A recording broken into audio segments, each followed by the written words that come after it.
Tianba hadn't even finished his harsh words. His gaze suddenly fell on the iron plate. After the secondary heating from the residual heat of the iron plate, that small bunch of noodles and the fat from the Angus beef were completely caramelized, an aroma 10 times more intense than before. That could almost make one's soul leave their body, a peerless mellow fragrance, like a sharp sword, directly pierced Chu Tianba's nasal cavity. Those 2 walnuts he had been fiddling with for 30 years, the imperial green jade walnuts, worth tens of millions, fell to the ground with a click, and rolled into the sewer. He didn't even look, not even a glance. This catering godfather who had dominated the business world for decades and tasted countless delicacies. His eyes were staring blankly at this moment. His Adam's apple rolled up and down uncontrollably, making a loud gulping sound. This smell.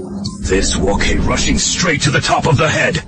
Chu Tianba was like one possessed, pushing aside the bodyguards blocking the way. He tremblingly reached out his hand covered with age spots. Regardless of how hot the iron plate still was, he directly pinched that small bunch of leftover noodles and put them into his mouth. The moment he took the first bite, Chu Tianba's whole body shook violently, as if struck by lightning. Time seemed to freeze for 2 seconds at this moment. Then, third, this high and mighty man who could make the whole city tremble with a stomp of his foot, Chu Tianba actually slammed his knees heavily onto the concrete floor, with old tears streaming down his face.